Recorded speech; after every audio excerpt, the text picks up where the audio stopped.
Aw sanibonani maNazaretha nina basekuphakameni enhlangakazi bafowethu bomama bobaba bodadewethu suka akawuvumela bongane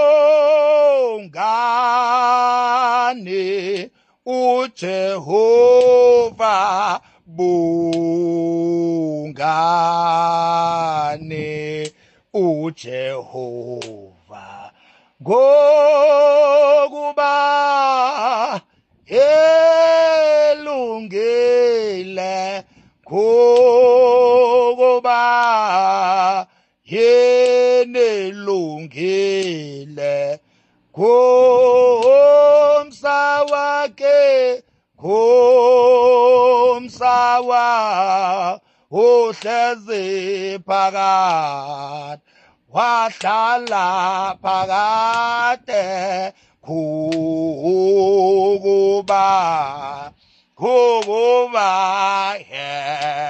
elungile bongane uJehova bongane uJehova ngokuba yelungile ngokuba yenelungile ngomsa wakhe ngomsawa uhlezi phakathi wahlala phakade ngokuba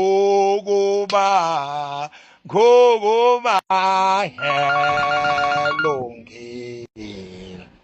Suka uziboshwa wozane livulwe ngubani hello sango ke ubani uvula lelo sa izango lalivulwe lalizozibo elalivaliwe. Uyabona ke leyo maNazaretha, hey ngiyayithanda nansi into, ngiyayithanda nansi ingoma. Inkinga nje angiwazi ama lyrics ayo kahle. Ngiyafisa ukuyifunda le ngoma ethi ziboshwa wozani ubani ovula isango. Uyabona mangingathola umuntu ongangifundisa leyo ngoma noma nje mhlambe ayicule khona lana ngizwe ama lyrics ukuthi ahamba kanjani ama words ayo. Cha bafowethu kuyoba ungilaphile lo muntu. Bakwethu ngicela ukuxolisa kakhulu kumaNazaretha wonke iSouth Africa yonke.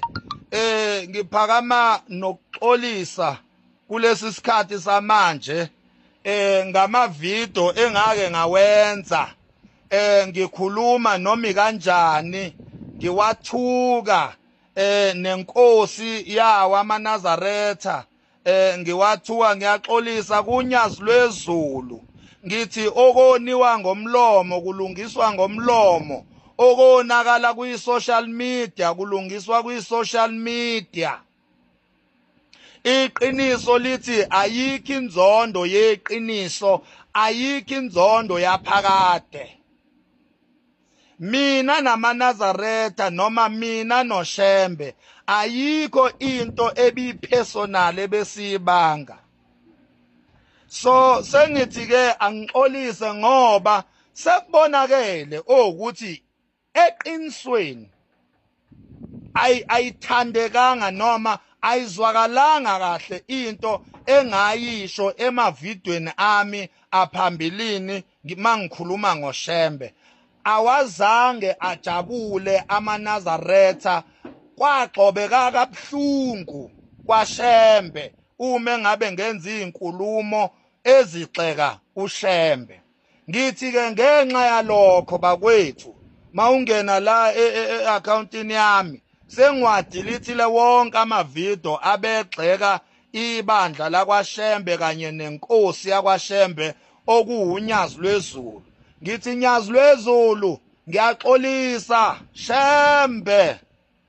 Ngiyaxolisa nyazi lwezulu, ngiyaxolisa kubo bonke abazalwane bakaShembe, kubo bonke abantwana bakaNkulunkulu abasonta ngaphansi kwenkolo kaShembe nobuNazaretha. Ngithi ngiyaxolisa. Yingakho ngicula lengoma, lezi ingoma ezimbili ethi bongani uJehova, maNazaretha wonke bongani uJehova, ngoba nakuba manje ngenza le video kungenxa yakho uJehova wasekuphakameni, uJehova kaShembe. Ukube uJehova kaShembe akekho, ngabe le video lena yokuzehlisa yami engiyenza manje ngaba ngiyenzi. Kodwa ngoba uShembe ukhona ngenza le video. Anginandaba ukuthi abanye bazongigxeka bathi besikuthemba besithi uyinsizwa. Uma kubiza ukuthi angixolise, ongabu-understand ubunsizwa bokuxolisa okwakhe lokho, kodwa mina ngenza ubunsizwa la. Obone ngathi ngiyancetheza ngokuxolisa, hayi shuthi yena ubunsizwa ubuviwa ngendlela yakhe engingayazi mina. Mina ngokwazi kwami ubunsizwa bunokuxolisa nokuxolela nokuxoleleka. Obami ubunsizwa nje buhamba phambe kube khona i-element yokuxolisa, ukuxolela, ukuxolelwa, ukuxoleleka. So ngithi angixolise, angiphinde futhi ngixolise eNdlunkulu kaZulu.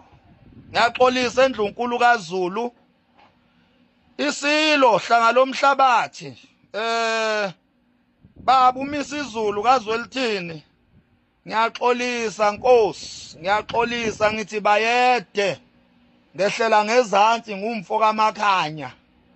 Ngiyazazi ukuthi ngiyinsizwa, kodwa la kumele ngizehlise la kumele ngixolise la. Inkulumo engazenza mayelana nesilo kanye noShaka kanye neNdlunkulu, ngithi ngicela ushwele misa izulu, ngiyaxolisa bonke abangaphansi kaShaka, ngiyaxolisa bafowethu. Ya, mina ngikho vele ngaphansi kaShaka. Ya, ngumnguni nje, ngumnguni. Ya, kodwa kubo bonke abantu abazizwa beoffendeka uma ngixoba kabuhlungwana lapha kuShaka kanye nesilo samabandla umisa izulu kaZwelithini, ngathi ukugcoba lapha kuye kwathi ukunyakaza, kwathi ukuthinteka kabuhlungwana. Ngiyaxolisa ngehlela ngezansi.